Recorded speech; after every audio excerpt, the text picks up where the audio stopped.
And good morning, industry partners. We are so happy and grateful that you're able to join us this morning for this critically important topic. We know that each and every one of you are facing severe challenges out there in your daily life.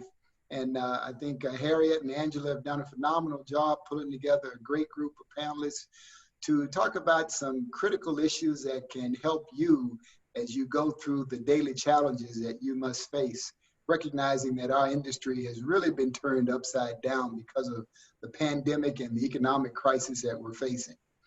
And since we have such a distinguished group of panelists, we had to go out and find a very distinguished moderator to carry us through this discussion this morning. And it's my real pleasure to be able to introduce Dr. Brandy Pritchard Johnson, commonly known to, I think, most of you, if not all of you, as Dr. Brandy, who is a very accomplished individual and has done tremendous work in several fields throughout her lifetime. Her resume is extremely long, but I want to go through some of the highlights that I think would be critically important for you to understand. First of all, she's the founder and CEO for Future 4 Teams, which is a nonprofit organization with a commitment to change the game of mental health for youth. And I think we all recognize and know how important youth are to our future. She's also an accomplished individual when it comes to family matters. She has worked at the University of Florida, Ohio University, Western Michigan University, and also Kalamazoo College in a variety of roles. We won't talk about the Ohio University piece because, you know, being from Michigan, we know the rivalry that's in place there, but we still accept her expertise as a result of that. But her areas of expertise include individual and group therapy, training and supervision, organizational consultation, and program development. And she is a dynamic and attentive public speaker. Her areas of specialty also include identity development, socio-emotional development, intergenerational trauma, grief and loss bereavement, I can't even say it, family systems and social justice. And I think as you hear that, you will recognize that she has tapped so much that we deal with on a daily basis. And that's why we're grateful to have her. She also has a master's and doctorate in consulting psychology from Western Michigan University. And she served as a guest lecturer for the Aurora Girls School in Soweto, South Africa. She is considered an expert in her field, ladies and gentlemen. And I will now shut up and let the real expert take control. And with that, Dr. Brandy, the floor is yours. Welcome. Wow. I'm like, who is she? I want to meet her. Thank you, Mr. Alexander, for such a vibrant introduction. I also wish to express gratitude to Ms. Harriet Carter for the invitation and to the entire DMCVB staff for this incredible opportunity to bring wellness to your screen. We are going to have some fun today. It's possible you may shed some tears today. My hope is that there are some revelations and inspiration and liberation today, okay? We have an incredible panelist that I am going to introduce, but before I do so, I want to make sure everyone is anchored in the purpose of today's webinar. I welcome you on this beautiful sunny day, and I also acknowledge, just as Mr. Alexander so beautifully did, that we are in the midst of a global crisis. You've heard that language over and over again. We are in the midst of an ongoing cultural and racial pandemic, which all of you are also aware of, amongst our own individual struggles, traumas, and stressors. And so we want to acknowledge that because that's where healing starts. Specifically, it is my understanding that the hospitality industry has been significantly impacted by COVID-19. And I want to acknowledge some numbers that I read in our very own press conference. Tourism and hospitality has contributed, now listen to this number because it's magnificent, 463,840, pause for emphasis, direct jobs to the Metro Detroit economy, and 23,000 additional indirect jobs were tied to hospitality. And I think that's incredibly important to acknowledge, because I want to first celebrate those of you that work within the arts and the culture of Metro Detroit. Everybody knows it is an incredibly vibrant and gritty and magnificent community. I want to celebrate those of you that represent our conference and events and entertainment staff and personnel, our gaming industry, our hospitals, our travel and recreation, my personal favorite, our dining culture in Metro Detroit is incredible, event planning, and any other contributors to Metro Detroit's hospitality and tourism efforts. I'm gonna say this, and I hope I don't get any hate mail. Detroit is probably one of the most underrated cities, I think, of our country. And we are notorious for the comeback. So it's important to acknowledge that the hospitality industry has been so significantly impacted by COVID-19. Without much notice, the impact has left you without, some of you, without employment, and the challenges of transferring your very valuable skills during an unpredictable time is without a doubt challenging. Today's conversation will allow for you to interact with us. It's kind of like watching your favorite TV show and you wish you could talk to the cast. Well, today you can. So there are two things I want to emphasize. In your chat box, if you feel compelled to say, oh my goodness, yes, I'm going through that, amen, or that's me, you are more than welcome to do that. But I also want to emphasize the importance of kind of attending to our esteemed panelists and placing your questions. No matter how insignificant you think they may be, this is the place to process them in our question and answer box. Many of you, I'm sure, have questions. What do I do now? I would love if I could get a high five or somebody put in the chat box. Yes, I'm wondering, what do I do now? Others of you are working and have had to deal with, like myself, so many challenges, right? Parenting, taking care of home, working, all these alternate challenges. How do I balance it all? And others may be challenged with the shutting down of the world. When we're required to simply be still, do nothing, there are experiences that come to the surface. Anxiety, worry, fear, anger, confusion. I could go on and on and on. I will end with this so we can dive into the nitty-gritty. We know that our city is a resilient city, and we know that its people are a resilient people. So while recovery in Metro Detroit will take some time, today's webinar is how to restore wholehearted living. It's literally one of my favorite words right now, favorite phrases, wholehearted living. How do we connect and realign our physical, emotional, spiritual, and mental health so that we can live as fulfilled and as purposeful as possible? And our panelists today are going to help us figure that out. We have the Pastor Edward L. Branch of Branch Ministries. Pastor Branch, we need to see your face. I would love to see you wave to the people. We have Justin Coates, a therapist with Community Care Services. And we have Miss Stephanie Popso, a holistic coach with Naturally Empowered. I'm going to pause for just a moment as we shift to gallery view and ask each of you to just say hey to our viewers today, our participants, and share a word or two about who you are.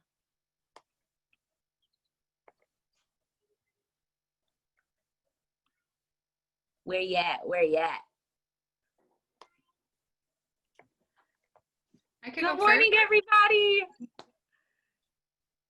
Hey, Stephanie, who are you? The people need to know. Well, I'm a holistic health coach, and my whole reason for being is to help people live the healthiest, happiest, most vibrant lives possible. And everything is a practice, like we all talked about before we invited all of our friends in. So I'm excited to show you some of the practices that I use myself and with my clients. So excited. We need that. I need that. Pastor. Yes. Pastor Branch. Tell our viewers a little bit about you quickly. I'm Pastor E.L. Branch of E.L. Branch Ministries and Pastor Emeritus of Third New Hope Baptist Church in Detroit, where I served for 42 years. A delightful, growing, thriving congregation of some of God's best people, now being led by Pastor Quantez Presley. And we are continuing the work of ministry even in retirement. I did not retire from ministry. I retired into another chapter of ministry. And it's our goal to take the ministry global and fulfill God's desire for our hearts. Awesome. Thank you for being here. And Mr. Justin Coates, who are you? I am a therapist and manager for mental health intensive outpatient programs here at Community Care Services, located in Lincoln Park, as well as in Taylor. And I have the privilege of being a therapist and the manager of our new hospitality program that we started right when the outbreak first began. Yeah, I would love to actually just start with you, since you've referenced it and it's so pertinent to many of our viewers today. What exactly does Community Care Services provide, and why specifically this effort for the hospitality industry? When the news earlier in the year about the outbreak first began, our leadership very quickly identified the impact it was going to have on the community across the board. But we especially recognized that it was going to impact the individuals who are involved in the service industry, right? I mean, why we're all here. When the lockdowns begin, no one's going to ball games, no one's going to restaurants, nobody is going to the DIA anymore. And so we recognized, job loss and unemployment is such a gigantic life change, let alone that occurring in the middle of a unprecedented pandemic. And then in addition to that, recognizing that once we go back, kind of foreseeing that we'd most likely open back up before there was a vaccine, recognizing the added stress that individuals are going to be having, individuals, managers, recognizing that, our customers who we want to help might very well be a viral vector. There's that sense in which we have to be careful. And that added stress and the concern for the mental health, anxiety, depression, and the impact that can have. Again, you mentioned how many jobs are involved in this service industry, right? This community is gigantic, and making sure that we can address even a small part of their need. I so appreciate your responsiveness to this community in a very intentional way. It's not overly generic. It's very specific and focused on a community that is impacted by this pandemic. And I also want to acknowledge that so much of what you mentioned, we deal with anyway, right? And so it's magnified when there's such ambiguity around what our normalcy is. We keep hearing language about the new normal. And we don't even know what the new normal is yet. We can't really settle into that. We're still grieving our formal normal, if that makes sense. I want to ask something of everybody. So just jump in there. It's like we're having a conversation at the kitchen dinner table, okay? And this was a question already from one of our viewers. So keep the questions coming, y'all. I want to make sure to integrate them into our conversation. But it feels so pure of a question. we are all dealing with a lot of personal stuff right now, having to navigate family deaths, homeschooling, work-related tasks, our finances, adjustments in that way, on top of everything else. What do you recommend to simply get up and get out of the bed in the morning? How do we just? Well, I'll jump right in on that one because I think it's very important. It is so important for us to plan to get out of the bed and to have something to do when we get out of the bed. I mean, going to bed on time and getting up on time each day is very, very important. And we hardly do anything meaningful, especially when it comes to changing our lives, without structure. And so we have to add some structure to it so that we are purposely, intentionally getting up, getting ourselves going, and then that we are doing what we find necessary to be at our best selves. You know, I know what it takes for me to be at my best. I know what takes me to my worst place. I have to continuously and purposefully go for those things that's going to have me at my best. And so getting up each day, becomes a bit easier, never to say that it won't be a challenge for some people, but it can at least be easier, when we have structure and when we have something planned to take up the time in our days. Yeah, I hear intention, setting intention, and I also heard a little bit of self-awareness in there. I know what it takes to get me up. Yeah. I know what it takes. I've heard people with these strategies of like, put the alarm on the other side of the room so you have to get up, right? There's all these tactics. What else? What else can we do to just get up? I want to echo Dr. Edward and just state how very important routine is, because routine gives us purpose. And during times that are uncertain, having that routine and creating purpose in our lives and that intention is integral to choosing happiness when we really have to. I know you have something, therapist. My fellow, Justin, what are you telling your clients? I again, just to, the other two panelists really hit the nail on the head. I think it's important to have a clear understanding that self-care is so extremely important during these times. And often self-care can actually be work. Self-care isn't always necessarily, just relaxing. Sometimes self-care can be very intentional and difficult, that I am getting up and making my bed or whatever it is I need to do. I am giving myself a routine because I don't want to. I'm kind of pushing back against that urge to, engage in these behaviors that might actually be bad for my mental health in the long run.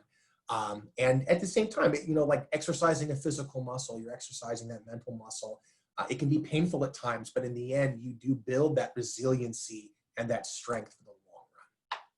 You know what I love about that is this acknowledgement. Like I hear a lot of the time people describing, I just don't feel motivated. I just don't feel motivated. And a part of what you're describing, Justin, makes me think of how there's an element of motivation that isn't a feeling, that it's a choice. It's like, I'm doing it because I'm not motivated.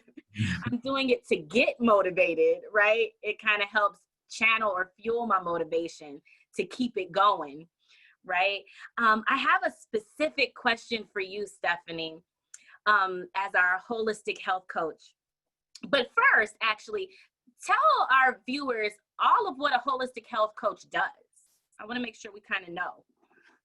So I don't only work with clients who want to up-level their nutrition, but also up-level their habits in their lives. So whether it be sleep, stress, spirituality, relationships, physical activity, managing stress levels, I think we can't have one without the others. I think that we really need to try to bring everything into balance to experience true wellness. Oh my goodness. Can you please inbox me your contact information right now so I can like pull it all together. So my specific question for you connects to what we were talking about as far as self-care practices, motivation, and just getting up out of the bed. My understanding is you've created an empowered life planner, something of that nature, to help prioritize and manage all these components, your mental, physical, and spiritual health. How do we empower ourselves to engage in these practices when we're distracted by the crisis that's going on right now? Well, like how each of us were kind of talking about how we need to carve out that time, and how Justin was talking about it's like building a new muscle and you're creating muscle memory. We need to start somewhere, and starting small and starting with smaller, simple tasks that seem easier than others, starting where we're at and then slowly building on from there. I think it's really important that we make caring for ourselves and our well-being as important as the tasks for the day. And that's what my planner helps us do, because I'm sure many of you can agree that you know, sometimes there's days where your body just follows your head because you have so much to do and there's a laundry list of tasks. So we can only do so much before we reach a state of burnout. And so you can even get burnt out from trying to do things while in quarantine, right? Because that act of trying to get from point A to point B. So when we're able to give attention to our mental, our physical, our spiritual health, we're able to consistently recharge. And even if that means trying again, even if we felt like the day was a failure, the next day is a new day, the next meal is a new meal, the next opportunity to move our bodies, to meditate, to pray, it's consistently a new opportunity to do those things. Mm-hmm. Yeah, you know, I want to get my hands on this planner as well. I've been thinking a lot about how what can sometimes come with those, what we perceive to be mini failures. Like, it's like you know, people do a diet and they slip up one day and then they kind of feel like it's all over. And you're really speaking to the humanity of the process, like creating a new process entails that. And I always talk to my clients about these exercises and these practices, just taking inventory. Like this is almost like a study, a self-study. So if you fall off, okay, what was it that contributed to that? You know, do I need to modify my expectations? Do I need to change my focus versus like, oh, I can't do it. Just jumping to that. Yeah. And reteaching ourselves that the snowball effect does not have to happen. So if one decision that we felt that was poor doesn't lead to another one, we can actually say, okay, that was that day, that was that meal, that was that morning. Now I'm going to shorten my rebound time.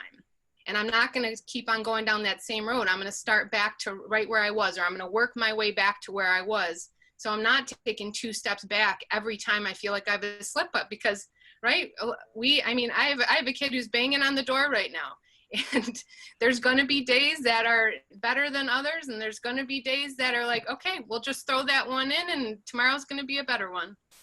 Yeah, I love that perspective. You can do something with that perspective. Okay, let's shift a little bit. Okay, I'm going to throw this in there. Pastor Branch, you know, we're talking a lot about health, wellness. Where does spirituality and or religion kind of come into play? Well, I think it's important for us to know the difference, you know, between you know, religion and spirituality. I think well, you know, the thing is that spirituality is really more about the inner person and who we are on the inside, and a lot of things have come together to inform you know, that spirit person inside of us, you know, our sets of beliefs and all that kind of thing. And then religion, of course, becomes the outward practices of those rituals and traditions and other behaviors that are connected with that set of beliefs, you know. And so it's very important to be mindful of the difference, because there's lots of people who are spiritual who are not very religious. And then, of course, there's the opposite as well. A lot of people who are quite religious, but not that spiritual. But it is important that we understand that we are more than what we see with our eyes, and that the inner person requires nurture, development, and structure, and all of the rest, and not just the outer person. You know, we feed the outer person, you know, with bread and other types of natural foods, but we have to also feed the inner person, you know, with love and warmth and all of those other kind of things that we find at the base of, you know, Maslow's needs hierarchy. You know, we got to have certain kinds of things to feed our inner person. So it's important that we tend to that. Now, sometimes caring for, you know, our bodies, you know, it is one of the ways that we could also care for our spirits, you know, because we are given a body to live in, and it's our responsibility. And in taking care of ourselves, we are also providing that type of nurture for our spirits, but feeding our minds, you know, through reading and through taking in information and through loving and caring relationships with other people, and setting clear goals, and having you know, having the accomplishment of some of those goals along the way. All of that is important to the inner self, so that we are healthy and whole inside as well as outside. Mm-hmm. Yeah, I see you shaking your head, Stephanie, like, yeah. I got goosebumps over here.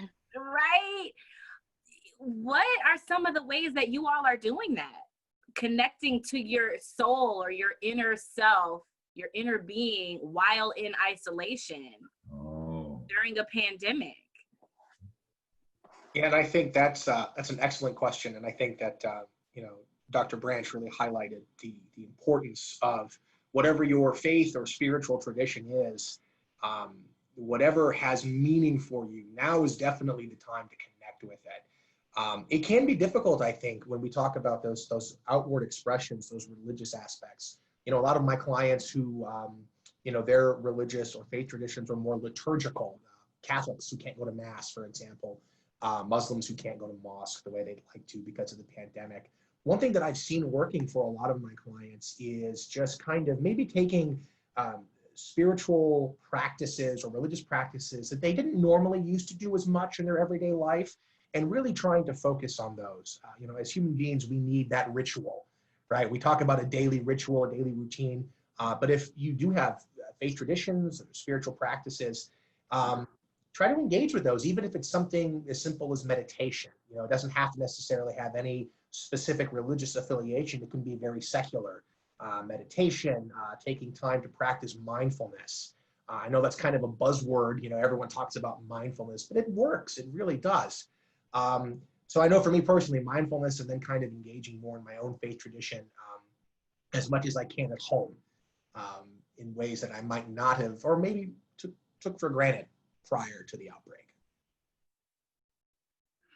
I think also, you know, one of the things for us to always keep in mind is that, and especially during this pandemic, you know, because I think that this is really going to shift life for a whole lot of people, so that even after this pandemic, you know, some of the practices that we are learning and things we're learning about ourselves is going to be, you know, applied in much more meaningful ways.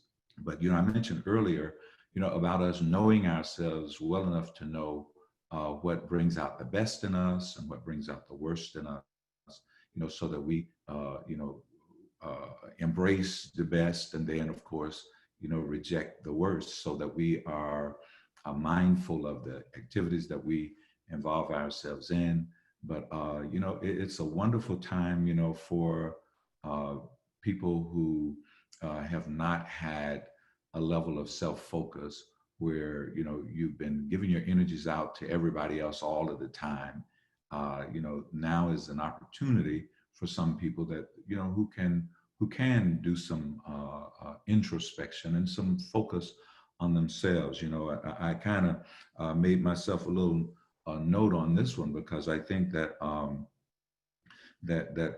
when we know what restores us to our best selves, you know, we should employ that strategy as needed. You know, runners run and swimmers swim, cookers cook, you know, dancers dance, you know, readers read, writers write. I mean, whatever it is that we are, we can find opportunity now to employ it and to use it, you know, to our benefit. Of course, taking the necessary breaks and all of the rest, but doing those things that we love to do and care to do, so that we are at our best selves and feel a sense of fulfillment at the end of a day, rather than feeling that that day has gone to waste or just been another 24 hours that we can't account for. You know, so to have some accomplishments for each day, that is so important. You've got me thinking of several things. But before I share, I want to ask you, Stephanie, like, what are you doing to restore that, your soul during I want to echo both what Justin and Dr. Edwards said, and something that's really helped me during this time at home is to create a menu for myself of things that do bring me joy. And I'm one of those people who I really love routine, but I also like to switch it up. So on a daily basis, I can just look at this menu and see what I'm connecting with on that day. Yeah. And even if it's totally different than the day before, I know it still speaks to my soul. I know it still fills me up. So I like to be in our community garden that we created and water it and watch everything grow. That feels so holy to me. I love just to be outside. I love to like go by the river walk and just look at the water. Very simple things, but things that definitely fill me up on a level that brings me so much gratitude. Oh, wow. I love this menu idea. And I want to ask our listeners, our participants today, if they feel compelled to do so, that maybe throw in the chat box what might be on their menu. You're making me think of a couple of things, especially what you just said, Pastor Branch. My partner, my husband, he pointed out to me the other day, you said readers read and writers write, and I am a singer. I love music. I love to sing. And the other day he was like, man, I haven't heard you sing in so long, because I was like jamming. I had my own little concert. I was on my computer typing, but I was just like, ooh, just in my zone, jamming, singing. And my kids were like, ooh, mommy, it's like Beyonce, you know? And so I thought to myself, wow, it's so easy to depart from yourself when you're in fight or fright or flight. Like when you're in crisis, it's so easy to get disconnected. And your menu really speaks to the intention, like a tool that will help you reconnect. You know, when you just can't do it intuitively, you look at your menu. That's an incredible idea. Let me ask another quick question here. I've got plenty, okay, by the way. What are some specific signs? Maybe Justin, we could start with you. What are some specific signs of distress we should maybe be looking for within ourselves, our children, and our elders even? I think when it comes to specific signs of distress or emotional turmoil in ourselves, that does go back to this idea of knowing who you are and what behaviors you might have. You know, we talk about in recovery, when someone has like a substance abuse relapse, you know, in reality, you began relapsing well before that time period, right? And when it comes to something like a depressive episode, panic attacks, that sort of thing, there are very often clues. Your body in some way, your mind, your emotions is cluing you in that these things might be happening, you know? And that really kind of highlights the importance of that routine and that holistic behavior, because, you know, deviations from that routine can be one of those warning signs. When it comes to children, I think I have a 5-year-old and a 2-year-old at home. And it's, that one is something I really think about a lot. Yeah, right. My 5-year-old doesn't have the vocabulary to come to me and say, Daddy, I'm very anxious about COVID-19, and I don't know if I can, why can't I go to the sports camp that I wanted to go to, that sort of thing. But what he does do is get more upset more easily. And I think recognizing as parents, just giving our kids a break as much as possible, which isn't always easy, especially when, we weren't expecting to be with them as much maybe as we are. Recognizing that because they don't have the vocabulary, and this goes even for older kids and teenagers, and just being able to tap into some more empathy for them and being willing to be maybe more tactile, more compassionate. Again, like with my 2-year-old, I can't sit here and explain these cognitive principles to him, but I can hug him and I can hold him. And that speaks way more to him than me trying to talk to him ever would. And again, the same goes for older teenagers. And I think even for, we talking about this idea of ourselves and our friends, our partners, our elders, sometimes when we recognize our loved ones in distress, that physical comfort can be important. I know I'm talking about physical comfort, 6 feet or social distancing and wearing a mask and everything like that. So bearing all of that in mind, I think that can be just extremely important. Yeah. Anything the rest of you wish to add to that? Well, you notice. I think that it's as Justin have well said, when we know ourselves and we know our usual state of being, we can begin to identify when we start to feel that dark cloud, kind of over our heads, and when we know that things that we have loved and we no longer look forward to, and when we are just out of sorts, we can begin to pick up on that, and of course that takes me right back to the whole thing of knowing ourselves and knowing what we need to do to get back at our best selves, because what we really need is our best selves, brought forward. And so, just being keenly aware and paying attention to ourselves enough to know when we are behaving out of character or feeling out of sorts. And especially under all of this, with so much going on, with the pandemic, with the social unrest, with not to mention the plethora of news sources that continue to beat upon us with all of this news from everywhere, and I must confess that I turned off the television maybe 4 or 5 years ago, and I don't watch any of the news. I don't, and yet, I feel as informed as anybody else, and so it has not been a deficit to me. But I've not watched news. I don't listen to it. I don't read it, and but it's enough of it that gets discussed around me and everything. But I know how easy it is to become absorbed, into all of that messiness that is presented in ways that it really seems is almost intentional, to harm us. And so I think, just like we wouldn't take in a whole lot of bad food, we shouldn't take in a whole lot of things into our minds and into our spirits, that's not helping us, that's not making us better. And so when we see all of these things happening around us, we have to be very careful to guard our inner selves and our minds so that we can bring the best self forward.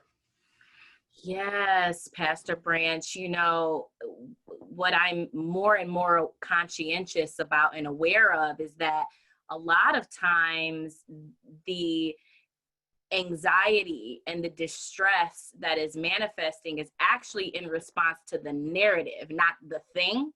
That's so right. It's not so much, COVID directly, but it's like the content is infiltrating my spirit, and that's all that there's in there. So it kind of like holds hostage my mind and my peace and my thoughts. And so, I talk to my grandmother about this all the time. Like, you only get 1 hour of CNN a day. Like, yeah. no more CNN. Let's watch Jeopardy, or let's do Family Feud, and we'll be on the phone, and she'll do Family Feud in her house and I'll do Family Feud at my house sometimes, or, that kind of thing. Cause the energy shifts, the focus shifts. And it really speaks to what you all kind of talked about already, intention. Like, how do I delineate my attention and my time? And we can't be passive participants in that. We dictate that. So I really appreciate how you're all speaking really from a place of liberation. Like, there's so much we can't control. So what can we manipulate to help our well-being?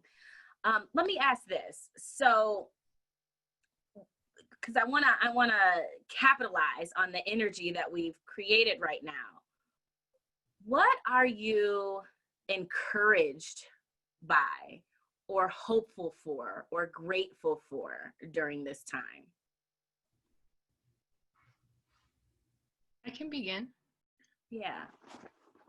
So I don't know about all of you, but I know that I was kind of praying for a little downtime or a little break before all of this happened. And I think I was in that state of putting a little bit too much on my plate. And then we got to the point where COVID hit, and there's a couple options. It's either like embrace some of the downtime that we get, or fill that time with more stuff just because we're used to being busy. And I'm working from home. I also am taking care of my family and whatnot, but I think I'm beginning to relearn how to use my time and how to effectively use it to work smarter and not harder, and to embrace more of that family time and embrace more of that time with myself, because I know when I get to be with myself, my family likes me more. And I feel better, and I know I am better. So I'm very inspired and motivated just by time in general, and this opportunity to create something different with the time that we have. Mm-hmm. I just retired, of course, and so this has been 6 months of retirement for me. I did get to do a little bit of travel. I went down to Panama City, Panama, and really got a chance to enjoy that, and just a few other things. But overall, I'm just really grateful for for health and strength, and for family, and really, it's a whole thing of having a heart of gratitude, that even though things are the way they are, recognizing that, as our foreparents used to say, it could always be worse, and so looking for and finding the opportunities that, that are available to us, during this pandemic. There's lots of opportunities, and I've, seen them at work, in so many different ways. Just the fact that, we are on Zoom right now, and we're doing something that we probably would not be doing, and yet we are connecting, and we're reaching to others, and those who are watching and listening are able to share with us in ways now that we probably would not have been able to do otherwise. While it was all available to us, some of us were kind of naturally resistant to technology and technological opportunities, and push back against it. But because it's all available to some of us, many churches now, and I have pastor friends across this country and the world, for that matter, who are now saying that their congregations are open to technology. They are meeting and sharing through Zoom and Facebook Live and all of those kinds of things, in ways that, they never did before. And so it has become an opportunity. And I am sure, that it's going to continue, past this pandemic, that we will continue to use these venues for connecting and all the rest. So, that's just a few things, but there's so many other things to be thankful for, for time, to think and to plan and to work, and to at least put together a strategy to make a difference, when this is done. And we can still look for opportunities to help others and to bless the lives of other people, even though we may be struggling in our own personal ways, because one of the ways to get through our personal struggles is to, help somebody else, along the way, just to know that we are not the only ones that are struggling at this time. We're in this struggle together. Yeah. There's definitely a new sense of global kind of camaraderie. Yes. I mean, I even noticed the seemingly minimal interactions that I've had lately where there's a greater intimacy to my conversation, even with the Amazon Prime guy. Because it's like, it's not God just bless Amazon Prime guy. He's a modern day hero. it's not just about my package anymore. It's like, are you safe? Where's your mask? Thank you. And he's like, I'm okay. And, there's just this different intimacy that happens in a fraction of a moment. And it kind of humbles us. I want to ask before we kind of get to any questions from our guests. So if there are things that you need that we have not addressed today, now is the time to craft your question and put it in the Q&A. So before we shift to that, I do want to ask specifically, because we've emphasized the impact of COVID in this pandemic. There's also a very historical pandemic that we're speaking more explicitly about in this country, which I'm grateful for. And that is racial injustice and harm. And so I guess I'm curious to know, when there's all these things that we're contending with, how do you, delineate your efforts? Like, what do you focus on? What do you prioritize? And what are the longstanding ramifications to our well-being of both COVID and the racism that's crippling our country? I can speak on that, but you might have to give me like a time check, because I don't want to get on my soapbox too much. I got you. I might join you for a minute, and then we'll both come down. There we go. Right. I always say that I'm biased, but I think that that therapists are indispensable, of course, and to the community. But I'll tell you right now, if we could get a handle on some of the racial socioeconomic issues in this country, I would see my caseload get cut in half. So much of the mental illness that I see, as much as I love and I think it's useful to provide cognitive behavioral therapy, motivational interviewing, all these modalities, the root cause of so much of it is so much bigger than just this one individual. And I think in terms of how do we grapple with this unrest as well as COVID-19, I think the first step is to do what you can where you can. I think Stephanie and Dr. Branch have both talked about that. You don't have to save the world. You don't have to solve all these problems. You can start with what's right in front of you. And at the same time, having a sense of pride and hope that when we say we're in unprecedented times, we mean it. And that provides us all with an opportunity to do tremendous good right now. And so even though things are kind of in a state of unrest, it's a chance to do a lot of good. And I'm very much interested in looking back with my grandkids to see what happened, what will history make of this year? Because this is a historic year, no doubt. Mm-hmm. Thank you. 1 minute, right? Did I do good? You did great. And agreed. As a psychologist, we're partners in that sector and in that world. And so much of what we call psychopathology or disease is a systemic issue. and a systemic system. Absolutely. So I hear you. It would definitely cut the demand in half. What are your thoughts, Pastor Branch? I guess I'll take a page from Justin's book, and you time me for a minute on this one, because this one is really a tough one. I was born in 1954. That was the year of Brown versus Board of Education, when segregation in the schools was outlawed and all the rest. And I grew up in Chicago in the 50s and in the 60s. So that was in the middle of the peak of the civil rights movement. We watched Chicago burn several times. We watched, rioting. We watched, peaceful protests and all the rest going on in the 60s and even into the early 70s after the assassination of Dr. Martin Luther King Jr.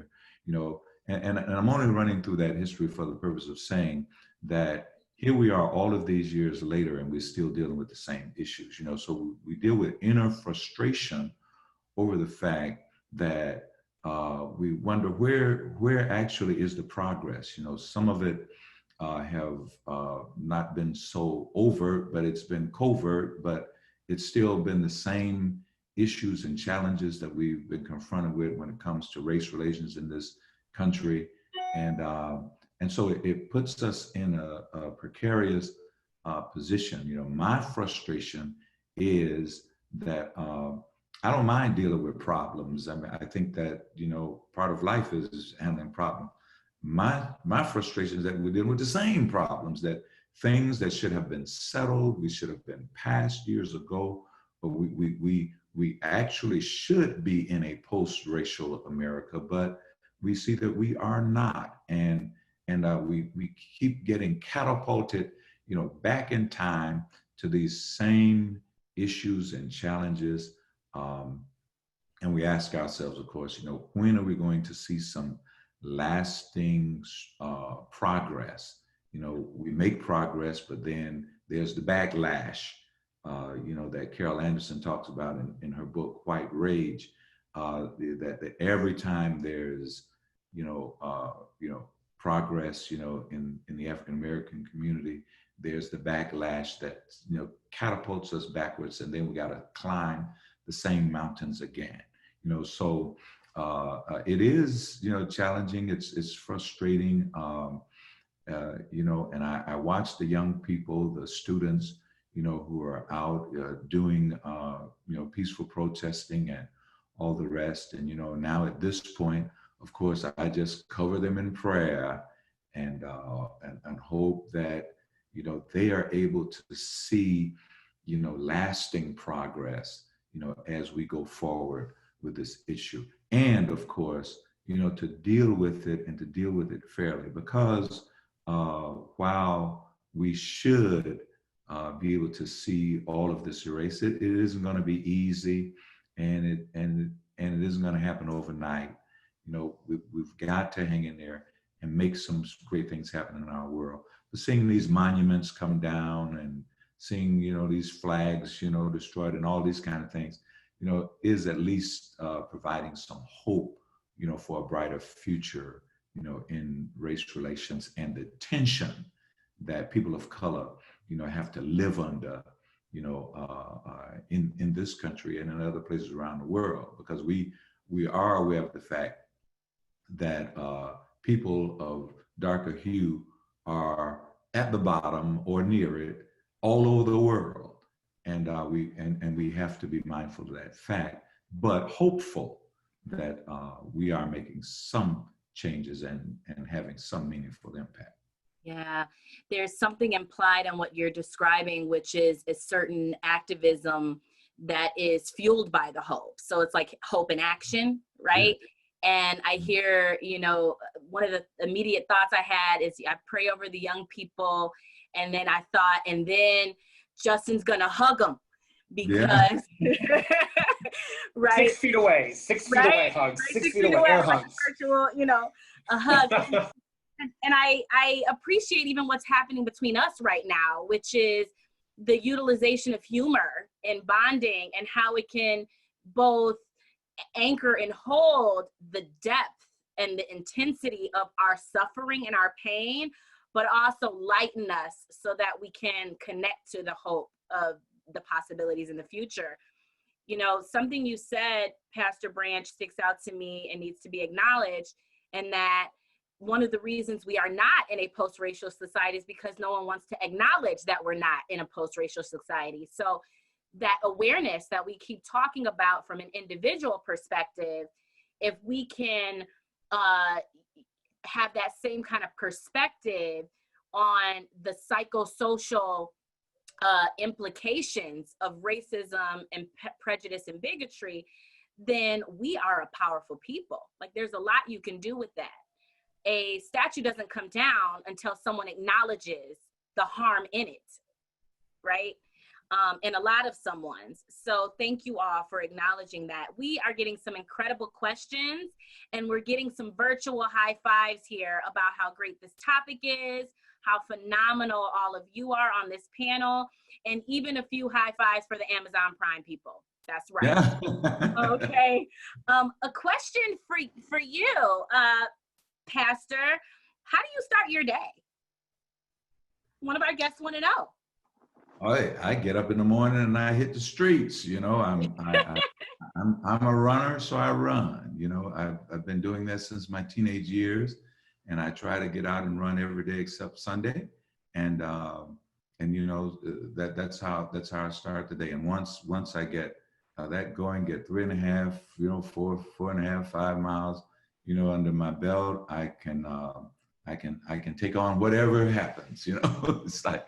Because that's what energized me. I also do karate. I do Ishinru karate. You know, martial arts is one of those things that center me, and it's a personal discipline that you know, that makes a difference for me. And you know, through all of the years of doing that, you know, it's just a good place to take yourself, you know, spiritually, emotionally, mentally, you know, so that you can take on the day. You know, it's important. I think that you know, as I've been saying, you know, that everyone should know where their centering is and what it takes for them to bring their best selves forward. And so that's what I do. You know, and then later in the day, I can read, I can write, I can do a number of other things. But I start off with a good run in the mornings. You get fueled in that way. I'm realizing we're at the top of the hour. We're at 11, and our webinar today ends at 11:10. So I'm gonna ask 3 more questions, and we're gonna see if we can rock this out. Okay. And this one feels very specific and pertinent for our audience. As mentioned, hospitality has been hit very hard. How do we accept that we may have to shift to a new career?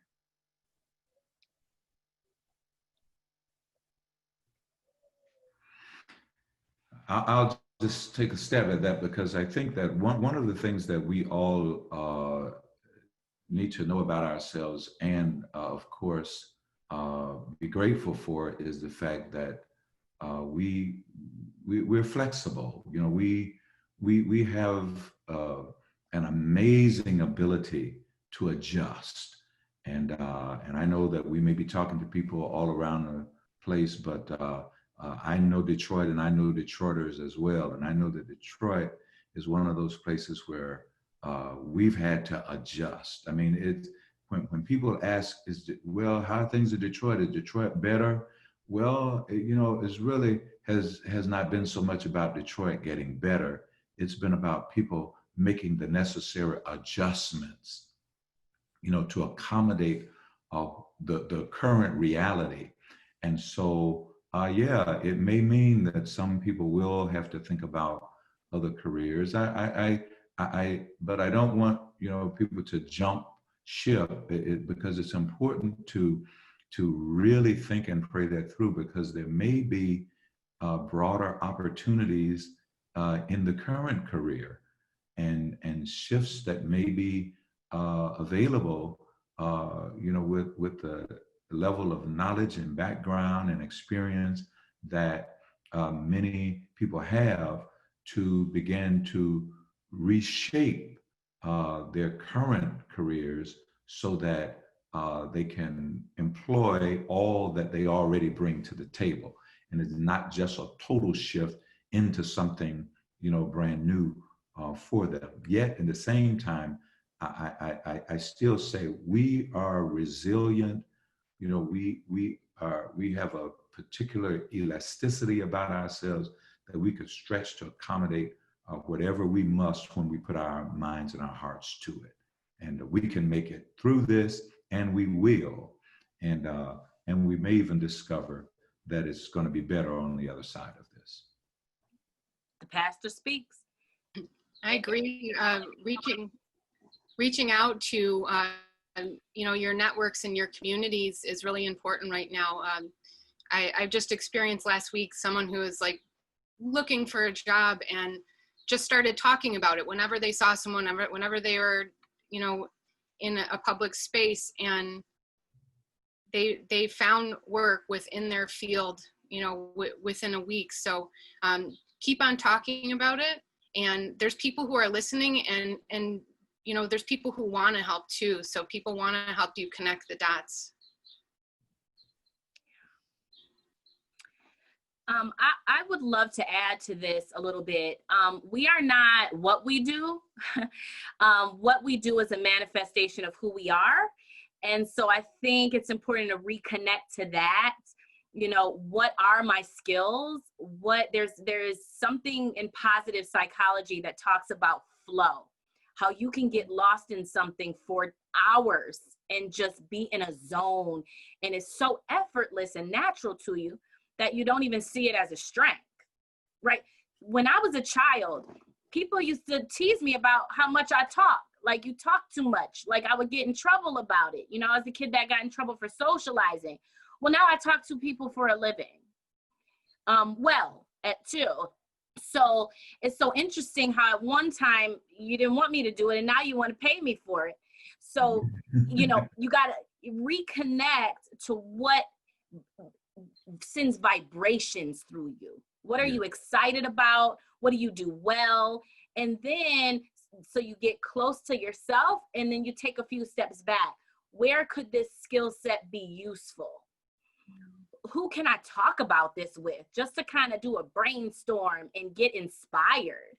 Usually we jump too quickly to what do I do instead of where am I and who am I and what do I have to offer and what do I desire to gain? And once you answer those questions, then it just kind of evolves. You just fill in the gaps, right? The entrepreneurial world is begging for your talents. Like, what can you do as your side hustle just to play around with without much pressure while we let this thing pass us by? Because this will not last always. Something anew will be reborn, and we don't know what that looks like. But let's take advantage of that right now. I'll share openly. I've actually been intimidated by real estate and by housing, but I love family. And so when I started looking at real estate from that perspective, like family and a safe haven and your home and a place that's comfortable, then I started getting really excited. And I'm always on realtor.com, like looking at houses and like, ooh, and I'm taking a class on family homes right now just because it's interesting, right? So really exploring new dimensions of who you are. One other question, we're going to do 2 more really quickly.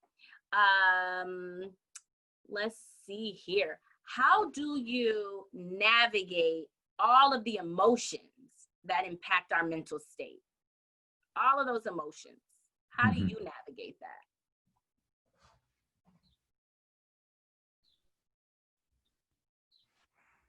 There was a tool that was presented to me by one of my therapist friends called a feeling wheel.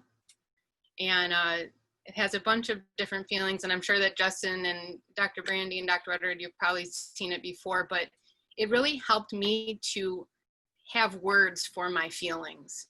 And I think that that was a really important first step, is to actually be able to name something so I could understand it better, because previous to naming something, it was very confusing to me what I was actually feeling, what type of certain anxiety I was feeling, or what type of certain stress, or even a word for the most joy possible. So being able to name the feelings was something that was very important and super helpful for me. Yeah, I'll be the first to agree that all our emotions are all over the place. Usually when tragedy strikes, it hits one of us, or maybe tens of us, sometimes hundreds or even thousands of us. But this pandemic, hit all of us, and we're in this thing together. And the only difference between us is how we choose to handle it. And it's usually our emotional state that's going to be the actual culprit in here. What emotions are you going to bring to it? And some of us are going to bring a broad array of emotions. Some we're going to have faced and will be facing this in fear, while others of us will be facing it in faith. And some will, some have unfortunately faced it with denial. Others, with a conspiracy theory, that's concocted to just provide them with some level of comfort. Lots and lots of emotions are at play, in this time for us. But I think it's important for us to embrace our current reality. Just accept, that this is what it is, and also embrace the fact that whatever our emotional state is not going to change it, immediately. The only thing that we can do is continue to stay focused, and to take in the best information we could get in respectable amounts, and then to put forth our best efforts, to make sure we're taking care of ourselves and those that we're responsible for, because we've dealt with other challenges before, maybe not this one, maybe not this big, but we've come through enough to know that we have what it takes to make it through experiences like this, and to get us to the other side, and to choose peace, choose inner peace, choose joy. And it is a matter of choice and deciding that I'm going to be okay here, that I'm not going to allow my circumstances to get the best of me. And I like earlier, I'm so sorry, Pastor Branch, but I love earlier how you acknowledged, I think it was you, that choice in and of itself is work. I think it was Justin actually who acknowledged, like, in choosing, and that is a practice and that is a work. Before we close today, I'm so sorry for those of you. There's a few other really incredible questions we're not going to have an opportunity to get to, but I'm going to ask the panelists to take a few moments to include their information in the Zoom chat.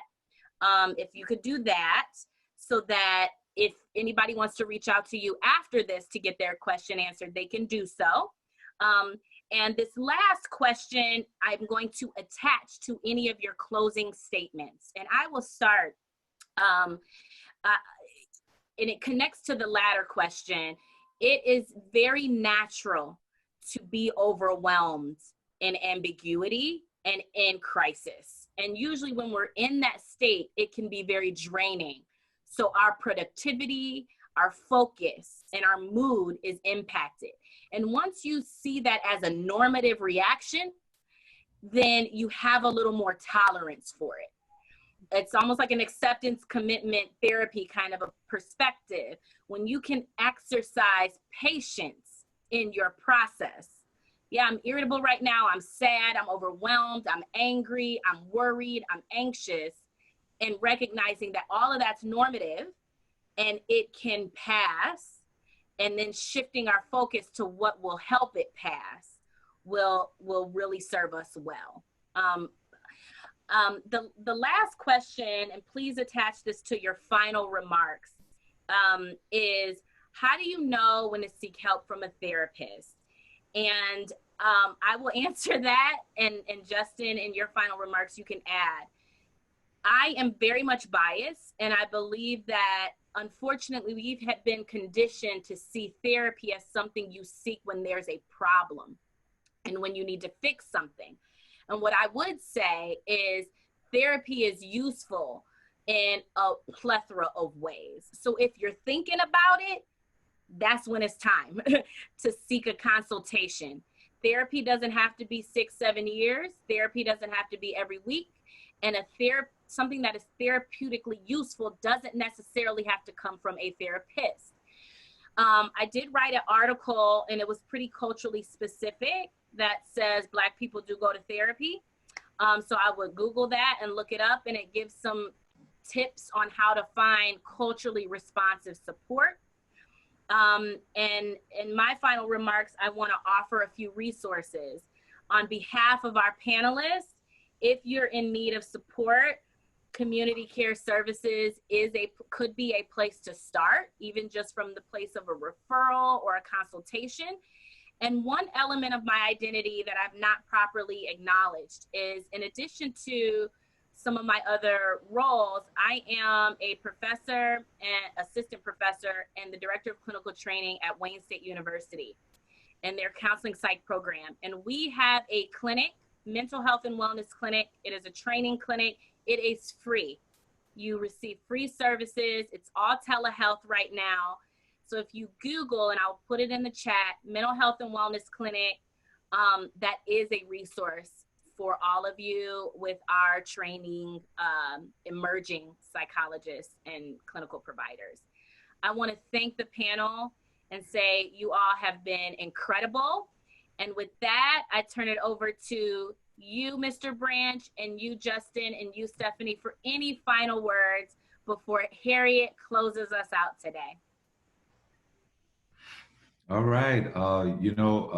I must join with you in saying that while I'm from an environment where we believe in the power of prayer, and we trust in God, we study the Bible, I spend a lot of time encouraging people to make sure that alongside that they get the help and support that they need, so that we remove the stigma from therapy, and that we understand that when we need support, that it's our responsibility to get it unashamedly and unapologetically, get the help that we need.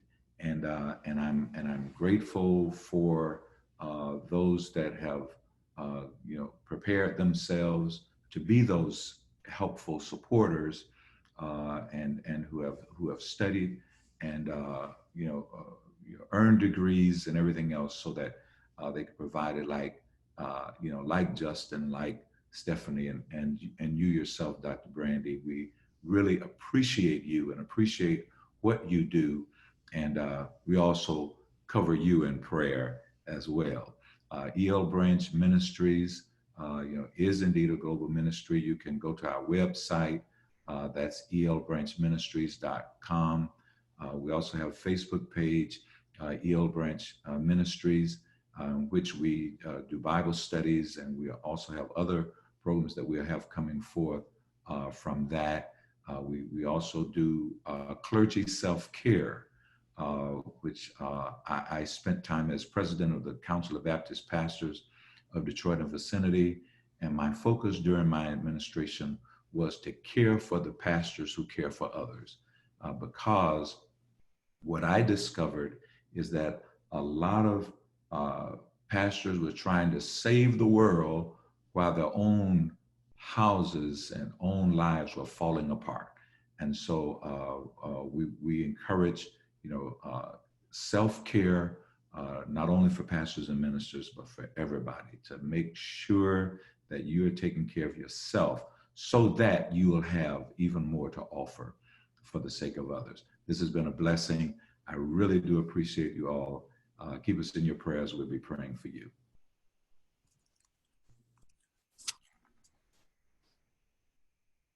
I just want to say that, even though each of us is just one person, we're all individuals, knowing how much power that we hold and how much that we can contribute to being an advocate for racial equality, but then also empowering ourselves. That's one of the words of my business, empowering. So bringing that confidence into ourselves to heal ourselves, to learn, to grow, and to create that ripple effect. So the people around you see what you're doing and they say, hey, what are they doing? I want some of that. We have that ability, even if it's through a Zoom call, even if it's through a phone call, even if we're not seeing each other face to face. When we feel that joy within ourselves that only we can create by looking within, there's nowhere else for it to go but outward and to our communities for other people to feel that. So continue to empower yourselves and continue to bring that focus inward so you can share that. And I think just to kind of, obviously the other panelists hit the nail on the head again. When it comes to knowing when it's time to seek therapy, Dr. Brandy, absolutely correct. As soon as you think you might need it. In terms of just kind of integrating all of this and understanding the way to kind of connect to that hope, this is a scrappy city, this is a scrappy community, and we're all scrappy people at the end of the day. And no matter what the struggles and the challenges are, we're going to get through it. And we're going to get through it together. So being able to plug into the community and to work together and being willing to reach out for help and reaching out to help others, I think that's the key. Mm-hmm. You're on mute, doctor. I knew it happened. I knew it. Carrie Carter, I'm sorry we got carried away with our conversation. Take us home.